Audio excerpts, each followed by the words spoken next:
99%-nya adalah ruang kosong yang berisi kecerdasan semesta. Bukankah dia dominan di dalam tubuh kita ya?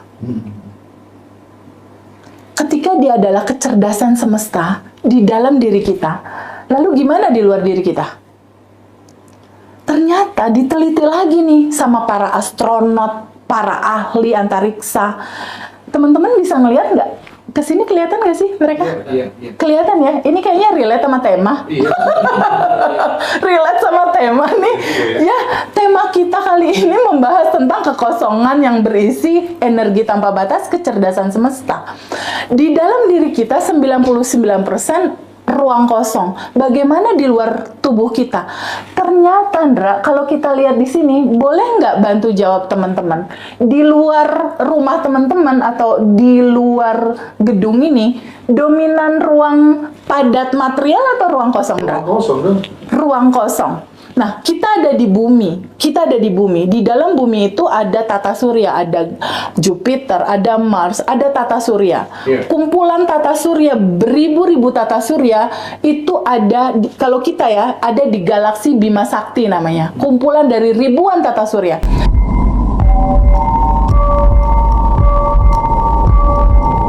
Ya, jadi gini, Ndra.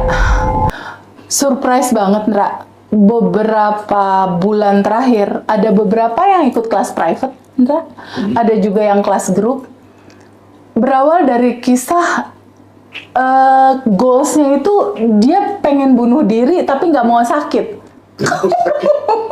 Mau bunuh diri elegan gitu. Iya. Aku kaget juga, dan judul mau mengakhiri hidup, judul ingin ini nggak ada solusi, masalah ini nggak ada solusi. Itu, Ndra, dari yang private ada 3 orang, dari yang reguler kelas biasa ada 3 orang juga. Total yang mau bunuh diri ada 6. Masya Allah.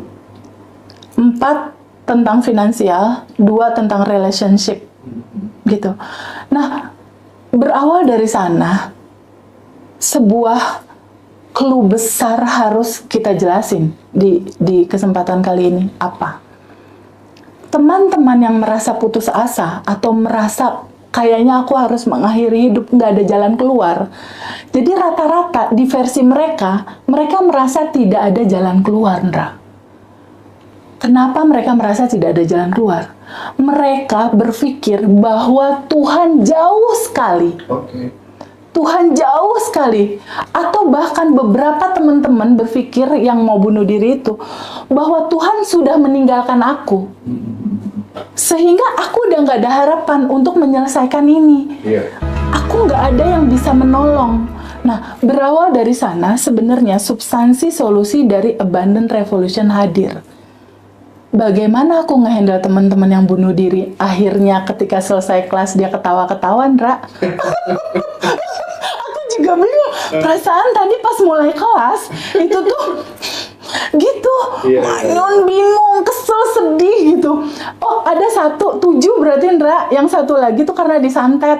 Oh, disantet. Karena disantet, terus tubuhnya tuh ada benjolan-benjolan kayak bisul gitu. Terus dia merasakan kayak ketusuk-tusuk, ketusuk tombak. Terus Dan dia nggak bisa ngehandle rasa sakit itu. akhirnya disantet balik sama TV.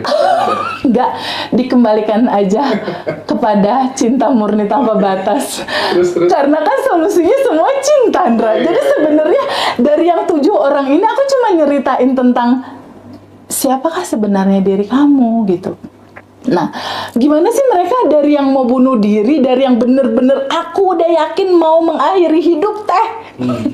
Pas selesai kelas, wah ketawa-ketawa, aku bodoh ya teh, lucu juga ya teh. Nah, gimana itu cerita awalnya? Simpel, Ndra, nyeritainnya. Aku cuma bilang gini sama temen itu, kan di Abundant Revolution itu dibagi 3 besar ya, Ndra? Oke. 3 besar itu adalah siapa dirimu. Oke, ketika kamu sudah tahu dirimu siapa, yang kedua adalah ketika kamu udah tahu, keduanya bagaimana aturan semesta mengatur hidupmu. Kalau cuma tahu doang nggak tahu aturan semestanya juga percuma, kelanggar-langgar juga, sengsara-sengsara juga. Iya, kalau nggak tahu aturan. Kalau nggak tahu aturan mainnya kan. Betul. Nah, nomor 1 udah diketahui siapa diri, yang kedua adalah tahu aturan main. Tapi kalau nggak dipraktekin, cuma jadi penonton doang. Ih keren ya kelasnya ya, ih hebat ya, ih bagus ya. Cuma ih doang, dia nggak ngalamin kelimpahan, Ra. Makanya aku ceritakan 3 judul besar ini. Siapakah dirimu? Itu di dalam Quran dijelasin, Ra. Dan apabila telah aku tiupkan ruhku kepadamu. Ketika dibilang ruhku, itu sama kayak Hendra bilang, TVB ini tanganku. Yes. Itu kan kalau bilang TVB ini tanganku, kan artinya bagian dari dirimu, Ndra. Betul. Bener nggak? Betul. Nah, kalau misalnya Allah bilang kutiupkan ruhku, artinya kan bagian dari diri dia ada di Hendra, ada di aku, ada di teman-teman semua. Buktinya apa, TVB? Kata teman yang belajar nih, yang lagi pengen nyari-nyari cara mengakhiri diri nih. Aku bilang gini, aku ketikin Google. Teman-teman juga yang sekarang lagi live TikTok bersama Ngaji Roso, boleh ketik di Google berapa banyak sel tubuh manusia. Nanti coba jawab di situ. Di situ akan keluar, Ndra, 40 triliun sel. 40 triliun. 40 triliun. Yes, Oh, oke. 40 triliun sel. Jadi ada sel darah, sel tulang, sel rambut, itu totally 40 triliun sel. Teman-teman boleh cek dan tolong respon di Ya, Ngaji 40 Roso. triliun. Oke, valid ya? Ya. Teman-teman yang ngecek ya, bukan dari omongan aku ya. Ini adalah kedokteran, Dra. Kedokteran itu ilmiah. Oke, bukan kata Feby, bukan kata Pak Lurah, bukan kata Pak RT ya. Kalau udah di Google berarti kan secara kedokteran itu ilmiah dan bisa diterima oleh akal kita. Substansi intinya gimana? 40 triliun sel di dalam tubuh kita. Secara sel aja kita udah berkelimpahan ya, Ndra. Udah 40 triliun, tapi saldo belum 40 triliun ya, Ndra. Saldo on the way 40 triliun gitu. Nah, yang jadi mencengangkan seluruh dunia kedokteran adalah sebuah penemuan dari seorang profesor bahwa di dalam sel itu ada inti sel, ada atom, bentuknya bulat gini, Ndra. Ya, di dalam sel yang bentuknya bulat seperti ini, ternyata di mikroskop zoom diketahuilah secara ilmiah bahwa 99,99% adalah ruang kosong. Ruang kosong itu mencengangkan sebenarnya. Lalu pertanyaan berikutnya, 99,99% ruang kosong itu berisi apa? Yang kosong itu berisi apa? Ternyata diteliti, yang kosong itu tuh ada yang gerak-gerak, Ndra. Ada yang cung, ada energi yang hidup. Ada energi yang hidup, ada energi tanpa batas di sana, ada kecerdasan semesta tanpa batas, ada ruang cinta di situ. Ketika diteliti, sekarang Mas Hendra dan teman-teman semua, boleh nggak kita renungkan sebentar? Ketika tubuh kita ini adalah 40 triliun sel dan 99%-nya adalah ruang kosong yang berisi kecerdasan semesta, bukankah dia dominan di dalam tubuh kita ya? Ketika dia adalah kecerdasan semesta di dalam diri kita, lalu gimana di luar diri kita? Ternyata diteliti lagi nih sama para astronot, para ahli antariksa. Teman-teman bisa ngelihat nggak? Kesini kelihatan nggak sih mereka? Iya. Kelihatan ya? Ini kayaknya relate sama tema. Iya. Relate sama tema nih. Ya, tema kita kali ini membahas tentang kekosongan yang berisi energi tanpa batas, kecerdasan semesta. Di dalam diri kita 99% ruang kosong. Bagaimana di luar tubuh kita? Ternyata, Ndra, kalau kita lihat di sini, boleh nggak bantu jawab teman-teman? Di luar rumah teman-teman atau di luar gedung ini, dominan ruang padat material atau ruang kosong, Ndra? Ruang kosong dong. Ruang kosong. Nah, kita ada di bumi. Di dalam bumi itu ada tata surya, ada Jupiter, ada Mars, ada tata surya. Iya. Kumpulan tata surya, beribu-ribu tata surya itu ada kalau kita ya, ada di galaksi Bima Sakti namanya. Kumpulan dari ribuan tata surya. Tapi galaksi itu sendiri itu cuma satu, satu di antara kumpulan ribuan galaksi lainnya. Ada Andromeda, ada nama-nama yang lain. Artinya, ruang tanpa batas ini, kalau kita lihat, Hendra lihat sampai ke nggak ada ujungnya, Hendra. Tanpa batas, ternyata apa? Ternyata ruang tanpa batas itu, yang galaksi Bima Sakti itu, ketika masuk ke universe, ada ribuan galaksi yang banyak sekali. Dan itu 90%-nya adalah ruang kosong. Berisi apa? Kecerdasan semesta, energi tanpa batas. Artinya, ruang kosong, kecerdasan semesta, energi tanpa batas, itu adalah dia,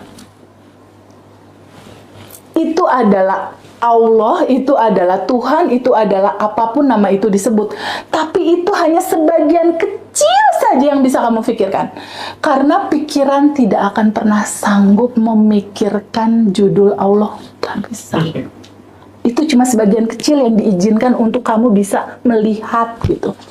Karena dia itu sendiri, energi tanpa batas itu sendiri, itu beyond mind, melampaui pikiran kamu, beyond your imagination, melampaui apa yang bisa kamu imajinasikan.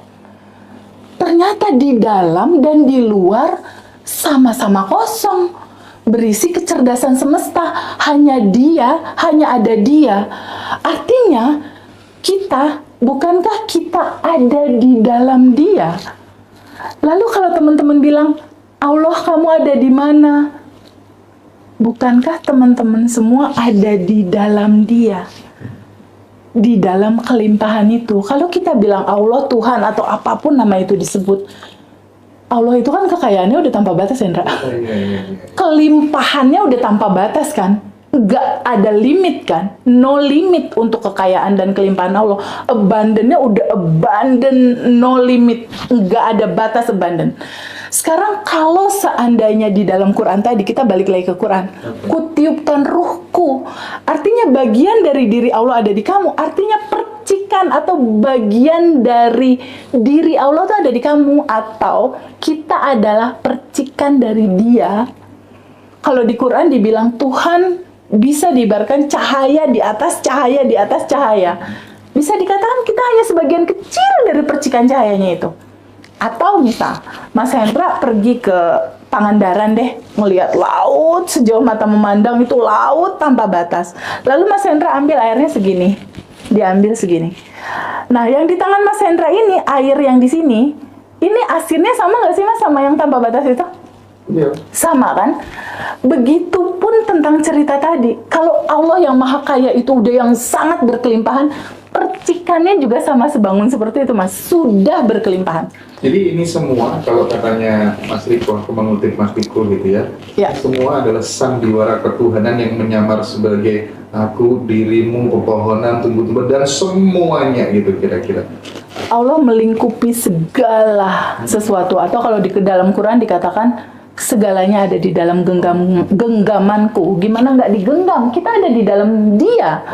Terus kalau bilang kayak yang Zoom ya, mau mengakhiri diri atau mau bunuh diri, bilang Teh Feby, Allah menjauhi aku. Gimana mau menjauhi? Orang Dia ada di dalam. Sama seperti laut yang besar, ada air laut yang di dalam air laut itu. Bukankah air yang sedikit itu di dalam lautan yang begitu besar? Nggak bisa dipisahkan gitu. Antara, kalau kita kutip Mas Riko, antara ombak dengan lautan samudra kan nggak bisa dipisahin. Si ombak nggak bisa dong misahin diri sendiri. Benar nggak? Dia selalu ada di dalam lautan yang luas itu. Nah, terus Teh Feby, jembatan supaya kemudian kita terhubung dengannya itu apa Teh? Semudah Mas Hendra bernafas. Itu makanya Teh Feby selalu mengulang-ulang, jangan pernah berhenti untuk nafas syukur. Sadar nafas syukur. Ada kata sadarnya di depan Mas ya. Sadar nafas syukur. Ya. Setiap kali. Itu jadi amalan 30 hari daily rutin kita. Jadi begini Mas. Di dunia kedokteran itu ada sebuah penelitian bahwa pikiran bawah sadar, data di dalam pikiran bawah sadar itu memberikan kontribusi 90% dari realita kehidupan kamu. Oke? Masalahnya gini, data di pikiran bawah sadar itu akan terdownload masuk pada saat kita usia dari 0 sampai kurang lebih di bawah 8 tahun. Di bawah 8 sampai 12 tahun itu apapun yang dimasukin sama dia ngelihat apa, dia ngelihat ayah ibunya berantem, atau dia ngelihat ayah ibunya mesra, itu jadi data, Mas, untuk terrealisasi dalam kehidupan dia. Kebuka, jadi kayak spon cuci piring tuh. Kalau dikasih air kan dia nyerap langsung, zep. Nah, di 12 tahun ke bawah, di 12 tahun berikutnya udah nggak kebuka lagi. Tapi ada 2 momentum waktu di mana pikiran bawah sadar itu kebuka lagi. Kapan? 5 menit sebelum tidur dan 5 menit saat kamu bangun tidur. It's a very golden time untuk masukin data. Masalahnya orang umum, nih kita lihat realita teman-teman, mungkin nanti teman-teman boleh komen ya. Realita teman-teman yang pada punya utang, yang baru putus cinta, yang gak jadi menikah, 5 menit sebelum tidur, mereka gini, Ndra. Duh, cicilan gimana ya besok? Bisa nggak ya? Duh, ya Allah, gimana ya? Dalam ketakutan, dalam kebingungan, dalam keresahan, dalam kekhawatiran. Tanpa sadar, data itu masuk ke bawah sadar dia untuk merealita besok. Nah, ketika teman-teman semua udah tahu tentang rahasia ini, bahwa 5 menit sebelum tidur adalah proses penciptaan kamu menciptakan realitamu besok. Di Abundant Revolution, kita tuh punya daily routine 30 hari, di mana 5 menit sebelum tidur, yang dilakukan adalah tarik nafas, izinkan nafas masuk, izinkan energi tanpa batas masuk. Rasakan, bukankah nafas yang menghubungkan tubuh ini dengan energi tanpa batas yang gak ada ujungnya ini? Bukankah dengan nafas dihubungkan? Tarik, lalu keluar lagi. Energi tanpa batas. Bukankah nafas ini adalah inti hidup kita, inti kehidupan kita, inti harapan kita? Jadi Mas Hendra tahu nggak? Yang mau bunuh diri itu nggak jadi, Mas, bunuh diri gara-gara diajarin sadar nafas syukur. Tapi gini ya, apa ya? Tiba-tiba mau bunuh diri jadi, tapi tunggu, kok 3 kali sadar nafas syukur aku jadi nggak pengen bunuh diri lagi, aku malah jadi pengen bersyukur. Kok Allah begitu deket, katanya gitu. Ini kan kita ngomong soal 30 hari, 30 days, Daily routine. Daily routine. Ya. Jadi ada aktivitas yang kita lakukan secara rutin di 30 hari setelah kelas Abundant Revolution. Ya. Nah, pertama aja tentang sadar nafas syukur ini aja, ini orang belum ikut kelas, Ya. tapi dia praktik itu, Ya. itu dia terima kasihnya luar biasa sama kita, ya nggak? Iya, betul. Banyak testimoninya. Betul, Mas. Betul, iya. Nah, aku pun juga demikian gitu. Ketika aku praktik sending love to universe, sadar nafas syukur, itu kayak nggak butuh doa lagi deh, Feby. Yes. Iya, kayak nggak butuh doa lagi gitu loh. Kayaknya Allah udah tahu segalanya yang ada di dalam sini. Karena kan gini, Mas Hendra, kembali lagi ke yang tadi ya, teman-teman kalau punya masalah dan lain-lain, ingat cerita ini ya, bahwa di dalam tubuh kamu ada 99% yang kosong berisi energi tanpa batas. Yang kosong berisi energi tanpa batas ini adalah kecerdasan semesta yang luar biasa. Kecerdasan semesta yang membuat planet-planet nggak tabrakan, Mas. Apalagi cuma ngurusin atau ngelunasin utang kamu gitu istilahnya, atau ngebalikin pasangan kamu untuk balik lagi ke rumah gitu, atau memanifestasikan kamu pengen 100 juta per bulan. Itu sangat mungkin. Kuncinya apa, Mas? Kunci pembuka dari segala hal. Pintu kelimpahan itu kayak pintunya tuh beng kebuka gitu. Pakai apa? Rasa syukur yang mendalam. Ketika kita bilang, ya Allah, terima kasih atas nafas. Terima kasih aku masih dikasih kesempatan hidup. Terima kasih atas orang-orang yang sayang sama aku. Aku tuh kalau sadar nafas syukur bangun tidur kan suamiku di sebelahku ya. Babyku ada di sebelah. Jadi kalau melek, aku diem dulu kayak ngumpulin nyawa gitu istilahnya. Tapi aku sadar nafas syukur, berteng melek langsung. Tarik nafas masuk, energi tanpa batas masuk. Pas keluar mas, lewat hidung, bayangkan bagasi emosi, ketakutan, keresahan, kebingungan, kekhawatiran itu keluar lewat nafas. Detox gitu, sampah-sampah keluar. Ada imajinasi yang Yes, ya. gambarkan kayak gitu. Lalu tarik nafas masuk lagi, energi cinta masuk, energi kesehatan masuk, energi tanpa batas masuk. Lalu bayangkan dia menyisir dari kepala kamu. Kalau yang sakit kepala tuh kena energi tanpa batas, dia jadi mereda sehat. Hati kamu, seluruh tubuh kamu, lalu keluar energi-energi negatif, ketakutan, kebingungan keluar. Tarik nafas lagi, energi tanpa batas masuk, lalu rasakan betapa Allah baik sekali ya. Bahkan kita tuh jarang banget untuk bilang, makasih ya Allah atas nafas, atas usia, atas kesempatan hidup. Itu Mas Hendra, kalau dilakukan secara sadar, keywordnya sadar Mas.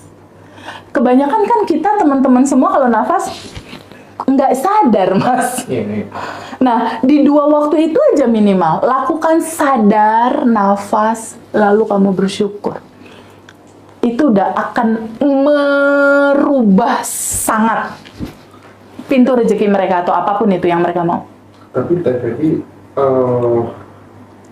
kan kalau kemudian kita bilang bahwa Allah itu maha adil gitu, nggak semua orang sepakat tuh ya ternyata, karena tidak sedikit bayi yang dilahirkan dia cacat, terus kemudian dia terlahir dari orang tua yang ibunya itu dulu diperkosa dan ditinggal lari, Ya.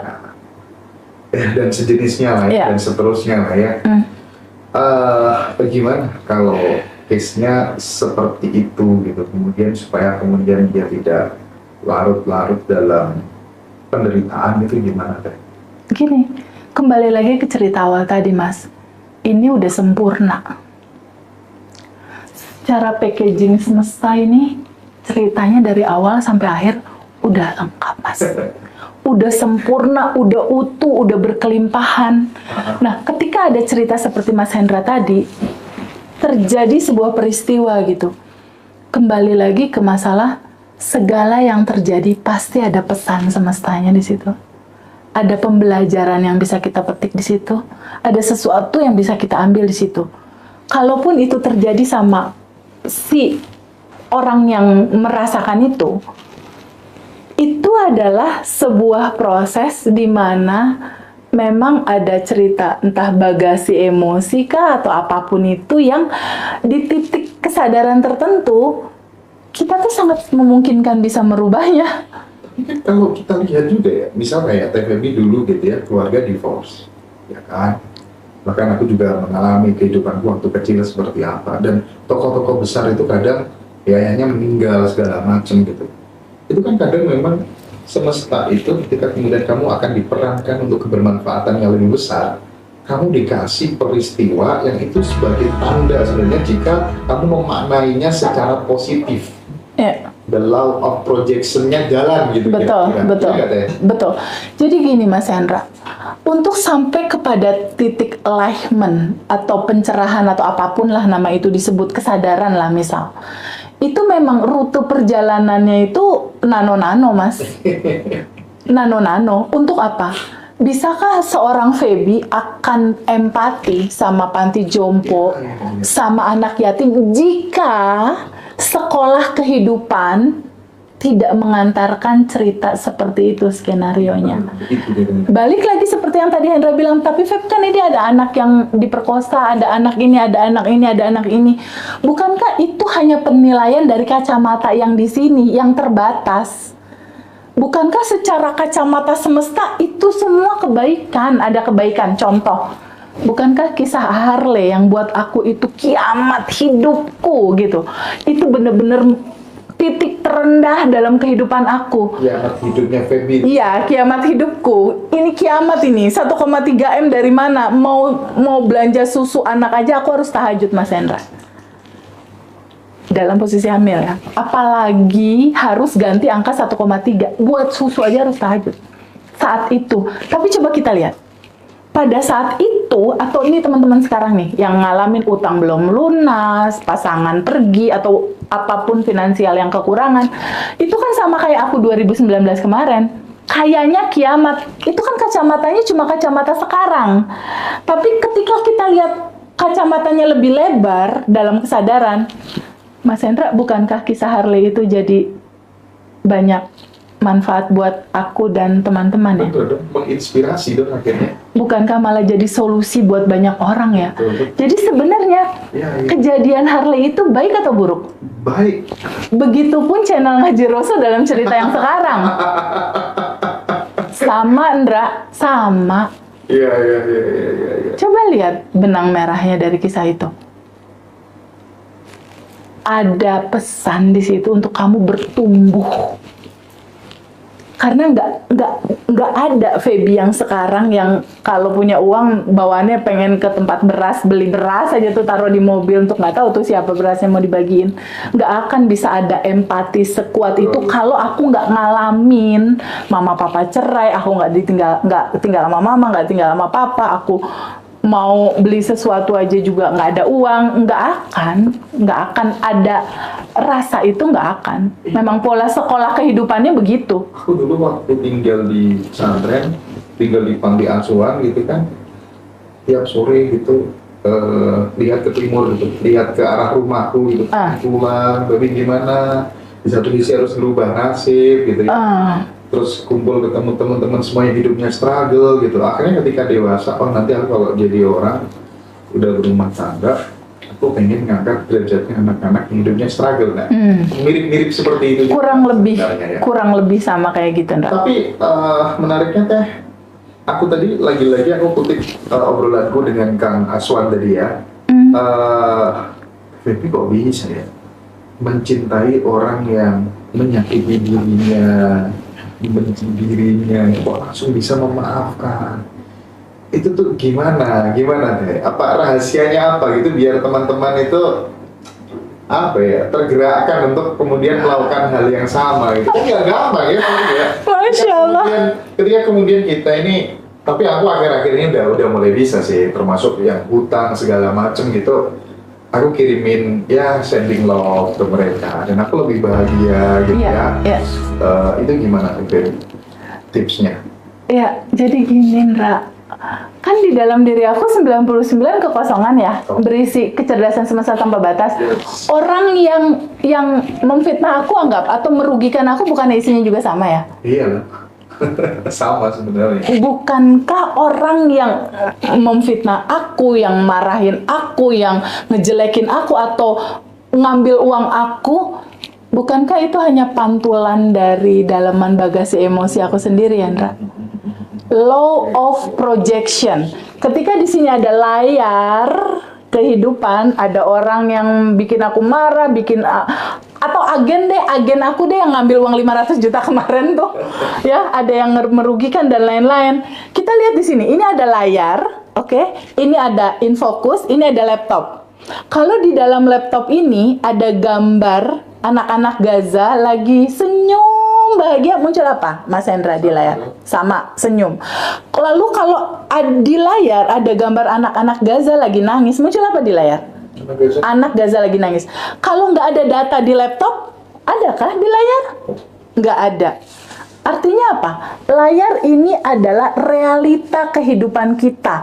Ada orang yang ngeselin, ada orang yang KDART terhadap seseorang kita misalnya, atau ada pasangan yang menyakiti dan lain-lain.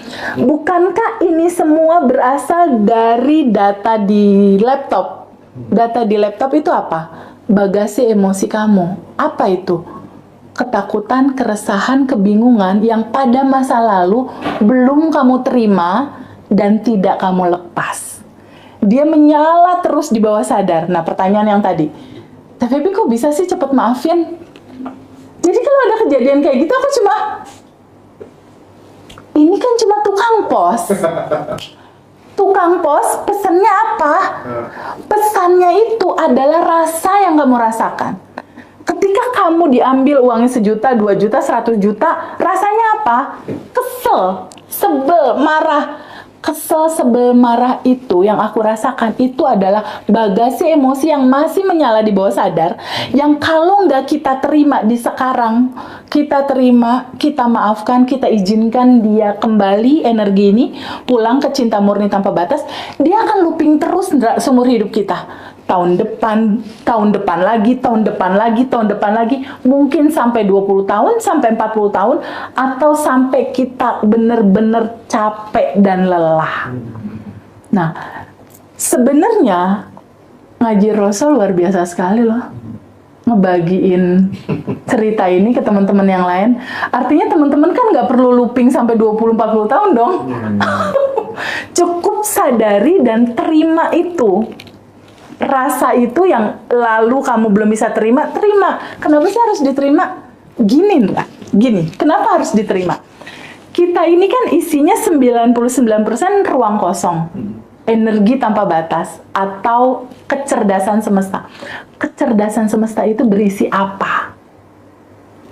Jawaban kecerdasan semesta berisi apa? Itu adalah Quran 114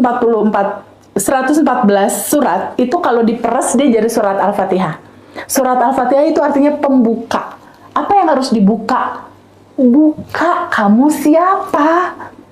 Bukalah diri kamu siapa? Kamu kan sebenarnya nggak ada, cuma yang ada kan cuma yang 99 itu aja sebenarnya. Nah, diperas lagi dia jadi hanya Bismillahirrahmanirrahim atau yang maha kasih, maha sayang, kalau bahasa umumnya, atau lebih intinya lagi adalah cinta. Jadi kesimpulannya, Andra, Allah sama dengan cinta. Allah sama dengan cinta murni tanpa batas. Karena yang 99 yang kosong itu berisi cinta, cinta itu sama dengan keutuhan. Maksudnya apa? Keutuhan itu adalah bahagia, sedih, diterima. Bahagia, sedih, atau terang, gelap, itu keutuhan. Itulah cinta. Kehidupan ini akan selalu ditayangkan sama semesta dalam dualitas seperti itu. Dalam kebahagiaan dia isinya cinta, dalam kesedihan intinya isinya cinta juga. Masalahnya ketika kebahagiaan datang kan kita selalu yes, alhamdulillah dapat uang. Ketika yang satu lagi nih yin and yang lah ya. Ketika packagingnya adalah kesedihan kan kita tolak. Bukankah yang ditolak itu adalah diri kita sendiri juga? Esensinya adalah cinta. Ketika kamu tolak, dia tetap akan selalu hadir untuk apa? Untuk menyadarkan kamu, terima aku dalam sebuah keutuhan. Ketika packagingnya adalah kesedihan, ada pesan di sini bahwa bagasi emosi kamu tentang kesedihan di masa lalu, kamu harus terima sebagai sebuah keutuhan kehidupan kamu. Kalau kamu tolak, dikejar-kejar terus, Ndra, sebagai bentuk loopingan sampai dia sadar. Jadi kenapa aku kalau orang yang ngeselin aku, yang merugikan aku, malah aku sending love, oh bahkan jangan kayak gitu, Ndra. Kemarin ada kisah ya, yang buka kelas, nggak izin ya sama kita, ya kan? Ada sesuatu hal yang kaget gitu aku. Biasanya aku kalau kesel, kalau aku tahu dia dan tahu nomor rekeningnya, aku transfer duit. Sending love-nya pakai duit. Action gitu ya. Jadi pertama aku sending love, dia sebagai pengantar pesan. Kedua, pengen lebih asik lah, M-banking. Cobain deh teman-teman, asik lah rasanya. Sama orang yang kesel kita transfer duit, asik banget. Mantap nih ya, bener ya. Kalau menyebalkan solusinya sending love. Yes, betul. Pokoknya segalanya solusinya cinta, karena isinya hanya itu. Pada nggak sanggup ya? Dipraktekin. dicoba. Nah, teman-teman, sekaligus aku konfirmasi bahwa Badan Revolution Batch 9 itu malam ini closing ya. Jadi nanti jam 21 atau 22.00 WIB itu kita udah closing, udah 215-an peserta.